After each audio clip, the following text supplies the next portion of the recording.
المعروف ابو العباس صفاح بنا۔ ابو العباس صفاح نے اپنی خلافت کے استحکام کی خاطر بڑی خونریزی کی۔ اپنی قتل و غارت گری اور صفاقی کے باعث یہ صفاح کے لقب سے مشہور ہوا۔ صفاح کے مرنے کے بعد اس کا بھائی منصور دوانیکی برسر اقتدار آیا۔ اس نے اس قدر ظلم و ستم ڈھایا کہ لوگ اس کے بھائی ابو العباس صفاح اور امویوں کو بھی بھول گئے۔ امام جعفر صادق علیہ السلام لوگوں کی رہنمائی کے ساتھ ساتھ لوگوں کے تحفظ جان کی ذمہ داری کو بھی اپنا فرض سمجھتے تھے۔ آپ نے نہ صرف خود کو ہر قسم کی سیاست سے دور رکھا بلکہ اپنی اولاد، رشتہ دار اور بچ جانے والے علویوں کو بھی تخت حکومت سے دور رہنے کا مشورہ دیا۔ ناظرین، امام علیہ السلام کے اس دور میں مسئلہ خلافت بھی اٹھ کھڑا ہوا۔ عباسی حکومت کو قائم کرنے میں دو افراد نے کلیدی کردار ادا کیا تھا۔ ابو سلمہ خلال نے عراق میں علوی تحریک کو چلایا اور ابو مسلم خراسانی نے ایران اور خراسان میں امویوں کے خلاف علوی تحریک کا پرچار کیا۔ عباسیوں اور ان دونوں حضرات نے خود کو آل محمد کے اس قدر خیر خواہ ظاہر کیا کہ لوگوں نے ابو سلمہ کو وزیر آل محمد اور ابو مسلم خراسانی کو امیر آل محمد کا لقب دیا۔ اسی ابو سلمہ نے جو عراق میں شروع میں علویوں کے حق حکومت کا جھنڈا بلند کیے ہوئے تھا، امام جعفر صادق علیہ السلام اور حضرت عبداللہ محض کو دو خطوط روانہ کیے جس میں ان دونوں حضرات کو خلافت کی پیشکش کی۔ امام جعفر صادق علیہ السلام نے ابو سلمہ خلال کی اس پیشکش کو ذرا برابر اہمیت نہ دی، بلکہ جب وہ خط پڑھنے کے لیے آپ کی خدمت میں چراغ لایا گیا تو آپ نے خط پڑھنے کے بعد اسے پھاڑ کر چراغ سے آگ لگا کر پھینک دیا۔ امام کے اس عمل سے ہم یہ نتیجہ اخذ کر سکتے ہیں کہ امام عباسیوں کی نیت سے بخوبی آگاہ تھے۔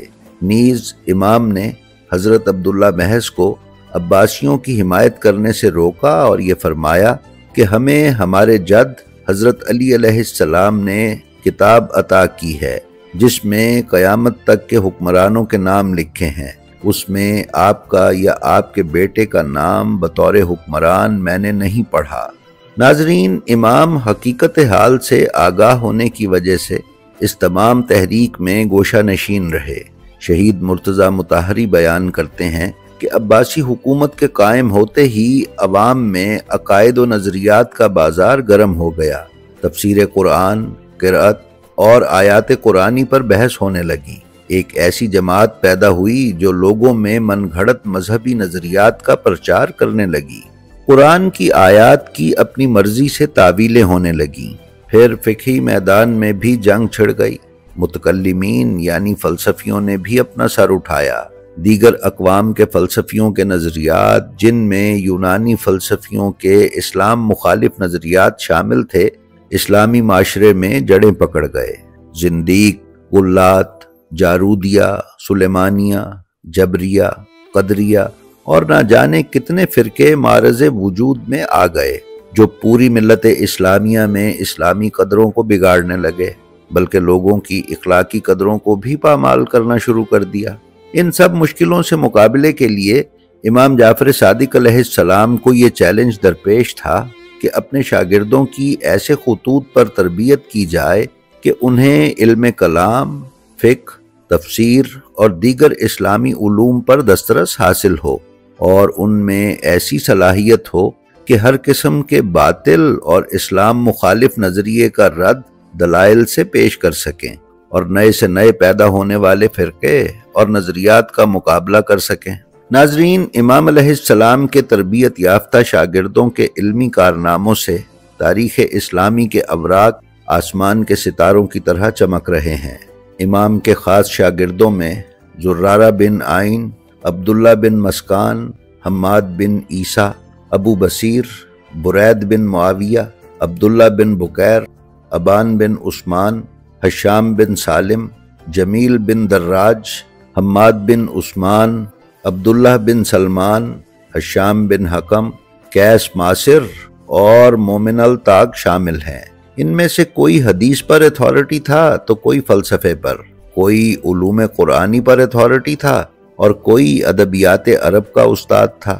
اس پورا شوب دور میں کہ جب شیعہ اسلامی دنیا کے مختلف علاقوں میں پھیلے ہوئے تھے، گھٹن زدہ ماحول میں ائمہ معصومین کو اپنے پیروکاروں کے ساتھ رابطہ برقرار رکھنے میں دشواریوں کا سامنا رہتا تھا۔ امام صادق علیہ السلام کے دور میں یہ صورتحال پہلے سے بھی پیچیدہ ہو گئی۔ اس وجہ سے آپ نے مختلف علاقوں میں اپنے وکیل اور نمائندے مقرر فرمائے، جن کا کام آپ کے پیروکاروں کے ساتھ درمیانی رابطے کا کام انجام دینا تھا۔ لوگوں کے شرعی مسائل کے جواب امام سے حاصل کر کے ان تک پہنچانا، نیز خمس اور دوسرے واجبات عوام سے لے کر امام کی خدمت میں حاضر کرنا اور شیعوں کی مشکلات کو حل کر کے فیصلے کرنا شامل تھا۔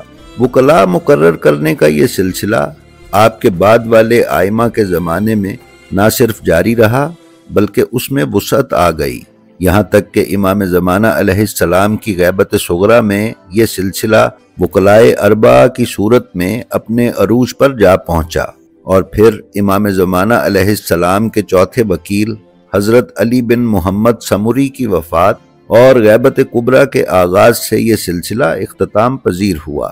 ناظرین، ابن حجر ہیثمی کے بقول لوگ امام جعفر صادق علیہ السلام سے علم و معرفت کے خزانے دریافت کرتے تھے اور ہر جگہ آپ کا ہی چرچا تھا۔ ابو بحر جاہز نے لکھا ہے کہ امام جعفر صادق علیہ السلام کا فقہ اور علم پوری دنیا میں پھیل چکا تھا۔ حسن بن علی وشاہ نے بیان کیا ہے کہ انہوں نے 900 لوگوں کو دیکھا جو مسجد کوفہ میں امام صادق علیہ السلام سے حدیث نقل کرتے تھے۔ ناظرین، مکتب اہل بیت کو امام جعفر صادق علیہ السلام کی لازوال اور بے مثال کوششوں سے وہ عروج حاصل ہوا کہ یہ فقہ جعفری کہلایا۔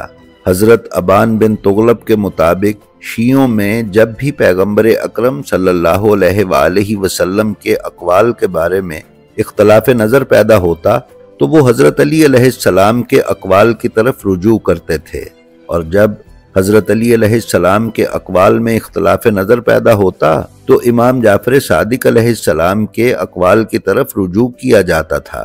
فقہ اور کلام میں سب سے زیادہ احادیث امام جعفر صادق علیہ السلام سے نقل ہونے کی وجہ سے شیعہ اثنا عشری مکتب کو مکتب جعفریہ کہا جاتا ہے۔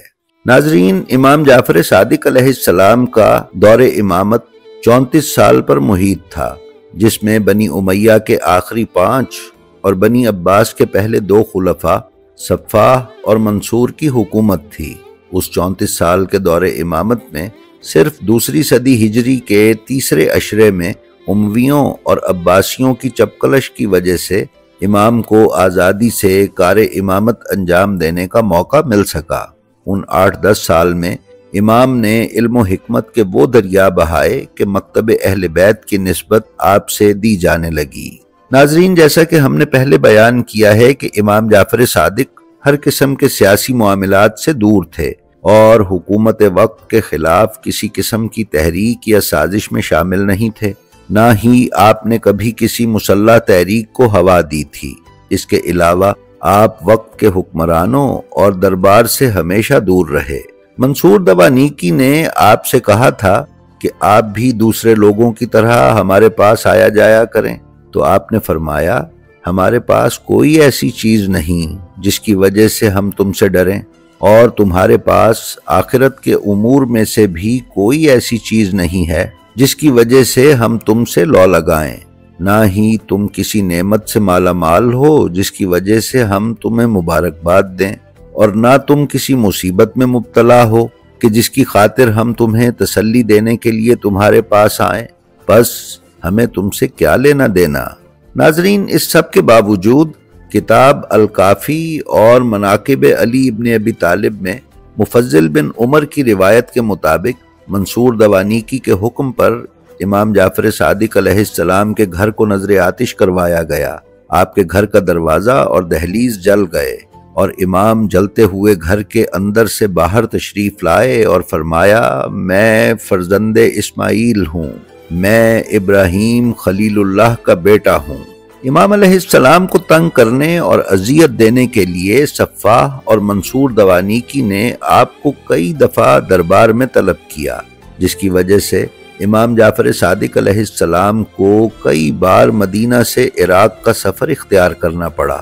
عراق کے انہی اسفار میں سے ایک سفر کے دوران امام جعفر صادق علیہ السلام نے حضرت علی علیہ السلام کی تربت اقدس کی نشاندہی فرمائی تھی، جو کہ اس سے پہلے عوام کی نظروں سے مخفی تھی۔ ناظرین، امام جعفر صادق علیہ السلام نے اپنی زندگی میں کئی بار امام موسیٰ کاظم علیہ السلام کو اپنے بعد امام کے طور پر متعارف کروا دیا تھا، لیکن بنی عباس کے ظالمانہ دباؤ کی وجہ سے امام کاظم علیہ السلام کی جان کی حفاظت کی خاطر اپنی شہادت کے بعد امام صادق نے اپنی وصیت میں 5 افراد کو اپنا وصی مقرر کیا، جن میں سے ایک آپ کی زوجہ محترمہ حضرت حمیدہ سلام اللہ علیہا اور ایک منصور دوانیکی تھا۔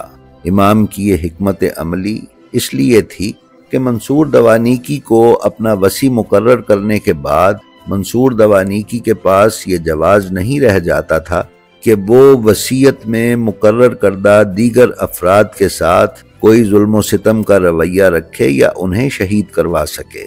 اس طرح امام موسیٰ کاظم علیہ السلام کی جان کے تحفظ کا یہ عملی قدم امام جعفر صادق علیہ السلام نے اٹھایا۔ ناظرین، ویکیپیڈیا شیعہ کے مطابق آپ کی ازواج سے 7 بیٹے اور 3 بیٹیاں دنیا میں تشریف لائیں۔ آپ کے فرزندان کے نام امام موسیٰ کاظم، اسماعیل، عبداللہ، محمد، اسحاق، عباس اور علی ہیں، جبکہ بیٹیوں کے نام فاطمہ، اسماء اور ام فروا ہیں۔ شیخ صدوق ابن بابوہ قمی بیان فرماتے ہیں کہ آپ کو منصور دوانیکی کے حکم پر زہر سے شہید کیا گیا اور جنت البقیع میں امام حسن مجتبی، امام زین العابدین علیہ السلام اور امام محمد باقر علیہ السلام کے پہلو میں سپرد خاک کیا گیا۔ جی تو ناظرین، یہ تھی ہماری آج کی ویڈیو۔ ہمیں امید ہے یہ آپ کو پسند آئی ہوگی۔ ہماری آپ سے گزارش ہے کہ آپ اپنا اور اپنے متعلقین کا بے حد خیال رکھیں اور خلق خدا میں آسانیاں تقسیم کرتے رہیں۔ خدا آپ کا حامی و ناصر ہو۔ السلام علیکم۔